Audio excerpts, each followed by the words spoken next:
ఆచి chicken masala. Musi river front development project పై కాసేపట్లో ముఖ్యమంత్రి Revanth Reddy power point presentation ఇవ్వనున్నారు. తాజ్ కృష్ణాలో మూసీ ఇన్వైట్స్ పేరుతో నిర్వహిస్తున్న కార్యక్రమానికి సుమారు 500 మంది నిపుణులు, ప్రజా ప్రతినిధులను ఆహ్వానించారు.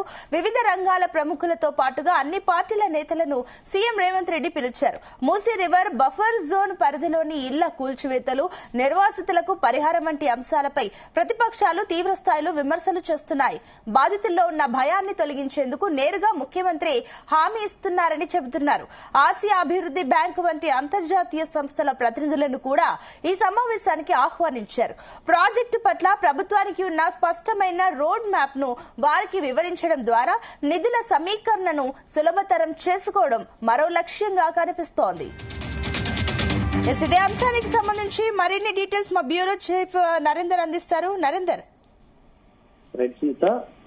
మూసీ పునరుజ్జీవ ప్రాజెక్ట్ లో భాగంగా తొలి దశలో గాంధీ సరోవర్ ప్రాజెక్ట్ ను నిర్మించాలన్నటువంటి ఆలోచనతో రాష్ట్ర ప్రభుత్వం ఉంది. ఇందుకు సంబంధించినటువంటి పవర్ పాయింట్ ప్రెజెంటేషన్ ముఖ్యమంత్రి రేవంత్ రెడ్డి మరి కాసేపట్లో రాజకృష్ణ హోటల్లో ఈ కార్యక్రమం నిర్వహించున్నారు. ఈ కార్యక్రమానికి అధికార పార్టీతో పాటు ప్రతిపక్ష నేతల్ని, అదేవిధంగా మేధావుల్ని, పర్యావరణ నిపుణుల్ని, పట్టణ ప్లానర్లను, ఆర్కిటెక్టర్లను, అదేవిధంగా వ్యాపార వాణిజ్య సంస్థల ప్రతినిధులను, ఇట్లా క్రెడాయి గాని, సిఐ, ఫిక్కీ ప్రతినిధులు, ఇట్లా మీడియాతో సహా విదేశీ దౌత్యవేత్తలు, ఇట్లా చాలా మందిని కూడా ఉన్నారు. దీంతో దాదాపు 500 మందికి ఇన్విటేషన్ ఇప్పటికే నిన్న మొన్న కూడా వాళ్ళకి ఇన్విటేషన్ ఇచ్చినటువంటి పరిస్థితి కూడా ఉంది.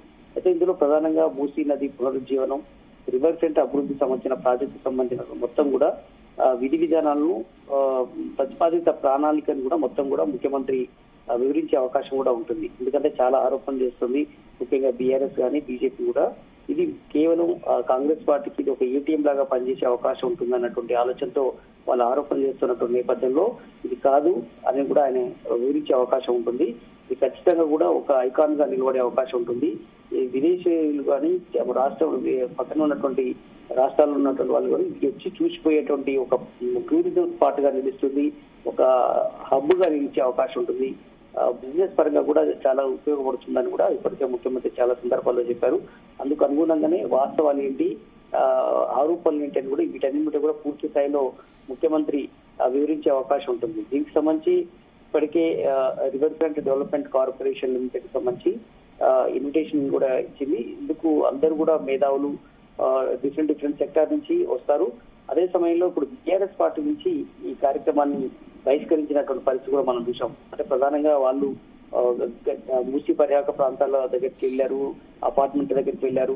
చాలా మంది అక్కడ ఉన్నటువంటి నది ఆనుకున్నటువంటి చుట్టూ వైపులో కూడా కిలోమీటర్ల మేర ఉన్నటువంటి అపార్ట్మెంట్ వాసులతో చాలా కార్యక్రమాలు నిర్వహించారు, నిరసనలు చేపట్టారు.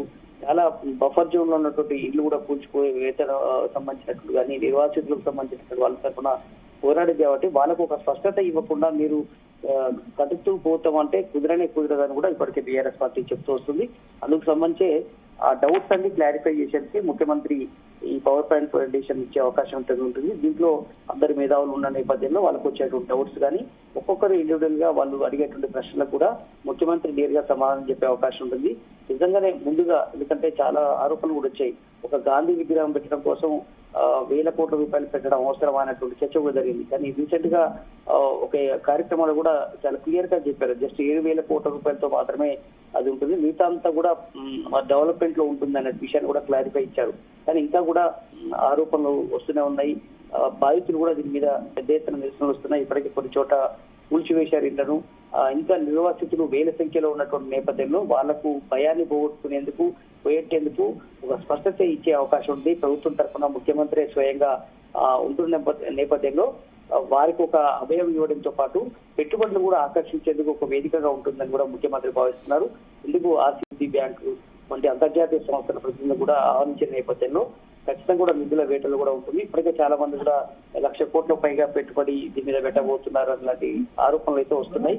బట్ ఒక స్పష్టత కూడా ఇచ్చే అవకాశం అయితే కనిపిస్తుంది. ఎంత ఫేస్ మేనర్ లో ఇవి డెవలప్ చేసుకుంటూ వెళ్తారు. ఎందుకంటే మనం ఇంతకుముందు చెప్పినట్టుగా కేవలం కొంత దూరం మాత్రమే ముందుగా నిర్వహించి, ఎందుకంటే మూసీ పునరుజ్జీవ ప్రాజెక్ట్ లో భాగంగా తొలి దశలో మాత్రం ఈ ఫస్ట్ ఫేజ్ లో గాంధీ సరోవర్ ప్రాజెక్ట్ మాత్రం చేపడుతుంది. దాని తర్వాత స్టెప్ బై స్టెప్ కింది వరకు కూడా అటు ఎండ్ వరకు, సిటీ ఎండ్ వరకు కూడా నిర్వహిస్తారు. దాని తర్వాత మళ్ళీ అటు నల్లగొండ చివరి వరకు కూడా చేసే అవకాశాలు కూడా ఉంటాయి భవిష్యత్తులో. కానీ ఇప్పుడు మాత్రం ఫస్ట్ ఫేజ్ లో చేసేటువంటి కార్యక్రమాలు ఎలా ఉంటాయి, ఎలా డెవలప్మెంట్ ఉంటుంది, పక్క దేశాల్లో ఉన్నటువంటి ఏదైతే ఉన్నాయో దాని తరహాలోనే మన దేశంలో ఉన్నటువంటి కొన్ని గుజరాత్ కానీ మిగతా రాష్ట్రాల్లో ఏ రకంగా ఉన్నాయి, మన దగ్గర చేస్తే ఎట్లాంటి పెట్టుబడులు వీటికి సంబంధించి రావాల్సి ఉంటుంది, ఇట్లాంటి అన్ని అంశాల మీద కూడా బిజినెస్ వాళ్ళతో పాటు అందరి మేధావులతో కూడా షేర్ చేసుకునే అవకాశం ఉంది. ఇది ఖచ్చితంగా హైదరాబాద్ నగరంలో చారిత్రకమైనటువంటి అనుబంధాన్ని పెనవేసుకునేలాగా మూసీ నది ఉన్న నేపథ్యంలో ఆనాటి పరిస్థితులు ఎట్లా ఉంటాయి, ఇప్పుడు ఎట్లా ఉంది, దుర్గంధంగా ఉన్నటువంటి ఈ మూసీ నదిని ఖచ్చితంగా ప్రక్షాళన చేయాల్సిన అవసరం ఉందని కూడా చాలా కాలం నుంచి అంటున్న నేపథ్యంలో మా ప్రభుత్వం దీన్ని సీరియస్ గా తీసుకుందని, గత ప్రభుత్వం కొంత చేసింది వాస్తవమైనప్పటికీ కూడా ఇది పూర్తి స్థాయిలో చేయాలన్నటువంటి ఉంది. ఎందుకంటే కొన్ని టీఎంసీల నీళ్లు ఇటు కృష్ణా నుంచి కానీ ఇటు డైవర్ట్ చేసి గోదావరి నుంచి డైవర్ట్ చేసి దీంట్లో స్వచ్ఛమైనటువంటి నీరుని పంపించాలి, దీని ద్వారా టూరిజం హబ్ డెవలప్ అవుతుంది అన్నటువంటి ఆకాంక్షను ముఖ్యమంత్రి గతంలో చెప్పిన నేపథ్యంలో ఈ అన్ని అంశాల మీద దీన్ని డిసైడ్ చేస్తారు. నగరానికి పొంచి ఉన్నటువంటి ముప్పు ఏ రకంగా ఉండబోతుంది, ఆ కాలుష్యమైనటువంటి ఏ రకమైనటువంటి జబ్బులు వస్తున్నాయి, దాని తర్వాత ఒకరించి, ఎందుకంటే అది కనుక క్లీన్ లేకపోతే చాలా ప్రాంతాల నుంచి కూడా నీట మునిగినటువంటి పరిస్థితి ఉంటుంది. ఇప్పటికే చెరువుని హైడ్రా పెద్ద ఎత్తున శుభ్రం చేస్తున్నట్టు నేపథ్యం ఉంది. కనుక మూసి ఏ రకమైనటువంటి రోల్ మోడల్ ఉంటుంది దేశానికి అనే విషయం కూడా చెప్పే అవకాశం ఉంటుంది. బట్ ఏదైతే కూడా నీటి ప్రవాహం, స్వచ్ఛమైన నీటి పంపించడం, పర్యావరణ పరిరక్షణ, నది తీరాల అభివృద్ధి, ప్రజా ప్రయోగాలకు సంబంధించినటువంటి వసతుల ఏర్పాటు, ఇట్లాంటి అన్ని అంశాలు కూడా ఈ పవర్ పాయింట్ ప్రెజెంటేషన్ లో ముఖ్యమంత్రి వివరిస్తారు. కనుక ఈ ముందుగా గాంధీ సరోవర్ ప్రాజెక్టును చేయాలన్నటువంటి నేపథ్యంలో మూసీ నది పునరుద్ధరణపై ప్రభుత్వ ఆలోచనలు ఎలా ఉంటాయి, భవిష్యత్తు ప్రణాళికలు ఏ రకంగా ఉండబోతున్నాయి, దీని ద్వారా రాష్ట్ర ఎకానమీ మీద ఏమైనా ఇంపాక్ట్ ఉంటుందా, ఇట్లాంటి అన్ని అంశాల మీద కూడా ముఖ్యమంత్రి చాలా కూలంకషంగా మాట్లాడే అవకాశం ఉంటుంది. వచ్చినటువంటి ప్రతినిధులు కూడా అడిగేటువంటి ప్రశ్నలకు కూడా సమాధానం చెప్పే అవకాశం ఉంటుంది. Right, thank you Narender.